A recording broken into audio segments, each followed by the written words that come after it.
meron tayong 86 na Chinese national na hindi naman sabay-sabay dumating sa Pilipinas, sinalubong nyo sa airport, dinala nyo sa Pampanga, nagtrabaho sa Pampanga nang walang alien employment permit at presumably working under tourist visa. Posibleng magdulot ng panganib sa kalusugan at kaligtasan ng mga kapwa-empleyado at ng publiko kung patuloy na papayagan ang pag-operate ng isang kumpanya ng bakal sa Magalang, Pampanga.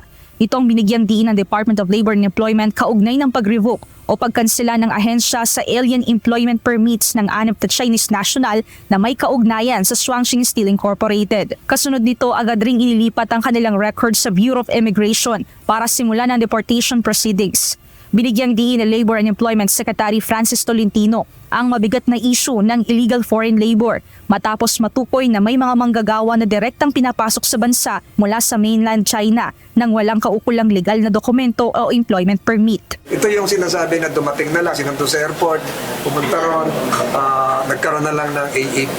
Wala kaming records dito na meron silang AEP. Wala kaming records. Hindi ko na ma-pronounce yung mga pangalan ng 6. So, nakakuha sila kung saan man. So, we revoke that.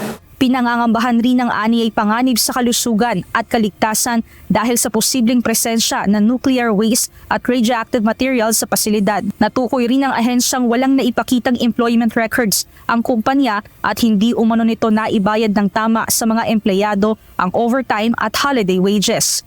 Hindi rin nila nagbigay ang kumpanya ng mga mandatory worker benefits, kabilang ang Social Security System o SSS, PhilHealth at pag-ibig coverage. Hindi rin umano nakapagpresenta ang kumpanya ng workplace sexual harassment policy at hindi nakapagtatag ng Committee on Decorum and Investigation. Samantala, lumitaw din sa pagdinig kanina na mayroon pang 33 Chinese nationals na hindi matukoy ang kinilalagyan matapos isara ang Shuangxing noong July 18.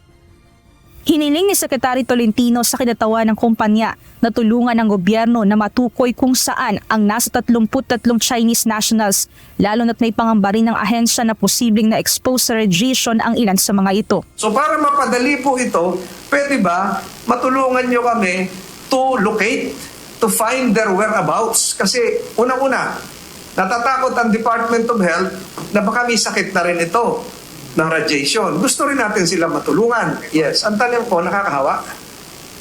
Possible po kung na-expose din po. Possible. So, Yes. Mr. Solis, meron kayong 33 empleyado na hindi natin makita ngayon kung nasaan sila na may posibilidad na contaminated at makakahawa. Samantala, sinabi naman ng kinatawan ng Shuangxing Steel Incorporated na kailangan muna nilang makipag-ugnayan sa ibang opisyal ng kumpanya dahil hindi nila tukoy ang tiyak na kinilalagyan ng mga nawawalang Chinese nationals. And perhaps some of the other officers of the company might be able to aid the honorable office and provide the necessary information. So we need to verify first and confer with these other officers, Your Honor. Are the other officers Filipinos or Chinese? Yung ibang mga opisyal ninyo, Filipino ba o Chinese? Mr. Solis. Mayroong Filipino, mayroong Chinese. So, may kontak ka pa sa kanila kahit sarado na kayo? Some of the people have contact, not all.